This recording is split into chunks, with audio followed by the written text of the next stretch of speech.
আপনার কি মেষ রাশি অশ্বিনী নক্ষত্র? তাহলে আজকে আপনি সঠিক ভিডিওতে এসে উপস্থিত হয়েছেন।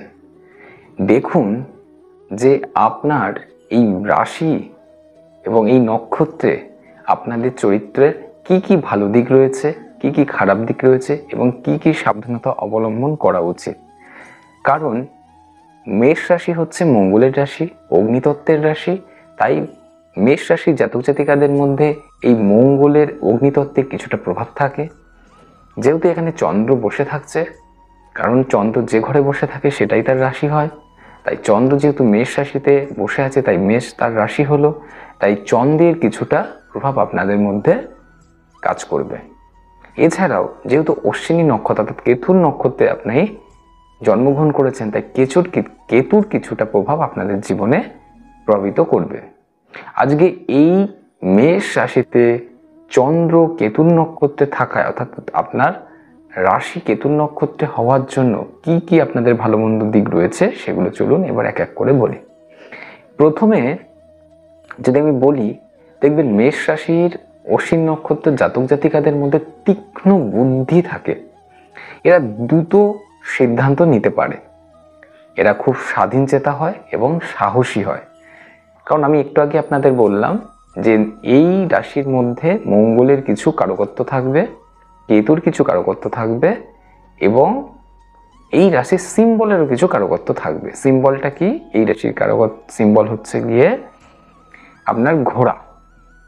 তাই ঘোড়ার কিছুটা প্রভাব বিস্তার থাকবে অর্থাৎ। এবং এই রাশির দেবতা হচ্ছে অশ্বিনী কুমার দ্বয়, অর্থাৎ অশ্বিনী কুমার দ্বয়েরও কিছুটা প্রভাব আপনাদের মধ্যে থাকবে। তো চলুন আরো বিস্তারিত আলোচনা করি। এদের মনোভাব অর্থাৎ মেষ রাশির জাতক জাতিকাদের অশ্বিনী নক্ষত্রে যাদের জন্ম হয়েছে তাদের কিছুটা রহস্যময় বা আধ্যাত্মিক মনোভাব হতে পারে। সবসময় নতুন কিছু শিখতে চায় বা করতে চায়, এরকম তাদের মানসিকতাও থাকে। অসুস্থতা বা দুর্যোগে এরা কিন্তু খুব মাথা ঠান্ডা রেখে কাজ করতে পারে। অশ্বিনী নক্ষত্রের দেবতা একটু আগে বললাম আপনাদের অশ্বিনী কুমার, যারা কি ছিলেন? দেবতাদের চিকিৎসক ছিলেন। তাই এই সমস্ত জাতক জাতিকেরা প্রাকৃতিক যে কোনো বিষয়ের প্রতি এদের আকর্ষণ থাকে। চিকিৎসা শাস্ত্রের প্রতি এরা প্রচণ্ড আগ্রহী হয়। বিশেষ করে এরা আয়ুর্বেদ শাস্ত্র, যোগ শাস্ত্র, হোমিওপ্যাথি শাস্ত্র, অ্যারোমাপ্যাথিক ইত্যাদির প্রতি এদের খুব টান বা আকর্ষণ থাকে। এছাড়াও চিকিৎসা বা চিকিৎসা প্রযুক্তি, ফিজিওথেরাপি, পশু চিকিৎসক, অ্যারোমাথেরাপি, যোগচর্চা ইত্যাদির দিকেও এদের কিন্তু প্রচুর ঝোঁক থেকে থাকে। খুব দ্রুত কাজ করতে পারে, কিন্তু মাঝে মধ্যে এদের ধৈর্যের অভাব ঘটে যায়। উদ্যোক্তা বা ব্যবসায়ী হওয়ার এদের মধ্যে প্রচুর গুণ থাকে। নিজস্ব কিছু এরা সবসময় করতে চায় জীবনে। এরা দয়ালু ও স্নেহশীল হলেও নিজের মতামতে এরা কিন্তু খুব দৃঢ় থাকে। সম্পর্কের ক্ষেত্রে এরা স্বাধীনতা চায়, বন্ধন এরা কিন্তু পছন্দ করে না। প্রেমে আবেগী হয় কিন্তু বিচক্ষণ হয় এরা। কেতুর প্রভাবে এদের মধ্যে আধ্যাত্মিকতা, ধ্যান যোগ বা পুনর্জন্ম নিয়েও আগ্রহ কিন্তু বেশ এদের আগ্রহ লক্ষ্য করা যায়।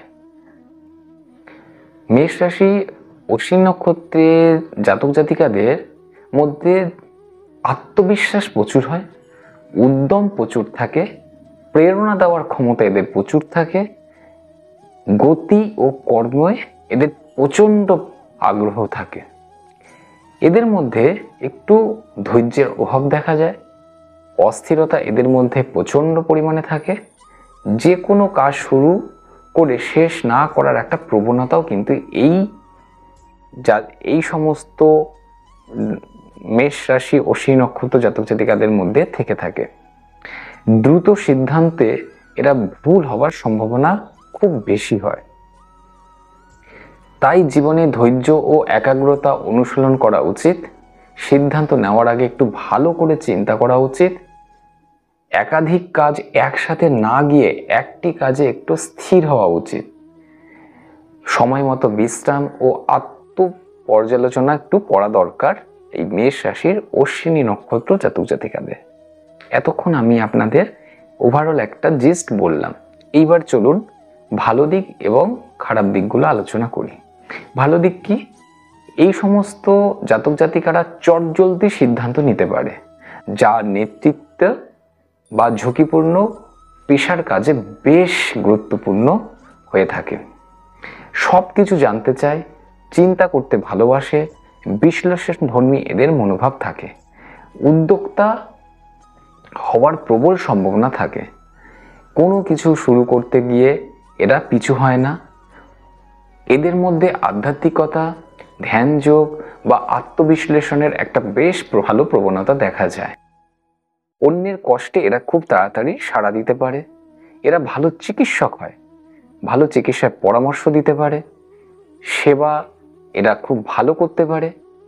নিজের প্রতি খুব ভালো আস্থা থাকে, তাই সমাজ বা পরিবারের বা রাজনীতির বাইরে গিয়েও নিজের পথ বেছে নিতে এরা খুব ভালো পারে। সবসময় কিছু না কিছু করতে চায়। এদের মধ্যে কোনো অলসতা কিন্তু থাকে না। এবার এদের মন্দ দিকগুলো কি রয়েছে সেগুলো এবার আপনাদের কাছে বলার চেষ্টা করি। দ্রুত সব কিছু করতে গিয়ে অনেক সময় কাজ মাঝপথে এরা ফেলে দিয়ে চলে আসে। ধৈর্য ঠিকঠাক রাখতে পারে না, তার ফলে এদের প্রচণ্ড সমস্যা হয় সেই কাজের প্রতি। এই সমস্ত জাতক জাতিকারা কখনো নিজেকে নিয়ন্ত্রণ রাখতে পারে না। অপ্রয়োজনে রেগে যাওয়া বা আবেগে কাজ করতেও দেখা যায়। আসল অনুভূতি লুকিয়ে রাখে এরা, বাইরে থেকে চট করে বোঝা যায় না। এটি সম্পর্কের জটিলতা কিন্তু বাড়িয়ে দেয়। কখনো কখনো আমি ঠিক বাকিরা ভুল, এই মনোভাব এদের মধ্যে চলে আসে, যা দাম্পত্য বা সহকর্মীদের সম্পর্কের মধ্যে ছেদ আনতে পারে। স্বাধীনচেতা হওয়ার ফলে পার্টনার বা পরিবারের কথা সবসময় মানতে পারে না। এতেও কিন্তু এদের দূরত্ব তৈরি হয়। মাঝে মাঝে হঠাৎ করে একাকিত্ব পছন্দ করে, কারোর সঙ্গে যোগাযোগ রাখতে চায় না, মানসিক বিচ্ছিন্নতা তৈরি করে। নিজের ভুল বুঝলেও তা স্বীকার করতে এরা চায় না। সবসময় নতুন কিছু করতে চাওয়ার প্রবণতা মনকে স্থির হতে দেয় না, এতে মানসিক ক্লান্তি দেখা দেয়। এইবার আমি আপনাদেরকে কিছু উপায় বলবো, যেগুলি করলে আপনারা এই ভালো এবং মন্দ দিকগুলোকে ঠিক করে ব্যালেন্স করে চলতে পারবেন। প্রথমেই বলবো, মনকে শান্ত রাখতে হবে এবং স্থির রাখতে হবে। এর জন্য যদি পারেন একটু প্রাণায়াম বা ব্যায়াম অভ্যাস করতে পারেন বা যোগ অভ্যাস করতে পারেন। দ্বিতীয় যেটা বলবো সেটা হচ্ছে, একসাথে একাধিক কাজ না নিয়ে একটা কাজ শেষ না করে অন্য কাজে যাবেন না। তৃতীয় যে জিনিসটা বলবো সেটি হচ্ছে, আধ্যাত্মিকতা শক্তি যদি আপনি বৃদ্ধি করাতে পারেন তাহলে আপনি কিন্তু অনেক ভালো ফল পেতে পারেন। আপনি যদি সাদামাটা খাদ্য অভ্যাস করেন এবং সাদামাটা জীবনযাপন করেন তাহলে আপনি মানসিক শান্তি অনেক বেশি পেতে পারেন। নিজের জেদ কমিয়ে অন্যদের কথায় একটু গুরুত্ব দিলে সম্পর্ক অনেক ভালো থাকবে। আজকে এই পর্যন্ত। অনুষ্ঠানটি যদি ভালো লেগে থাকে অবশ্যই চ্যানেলটি সাবস্ক্রাইব করে পাশে থাকবেন। সবাই সুস্থ থাকুন, ভালো থাকুন, আনন্দে থাকুন। নমস্কার।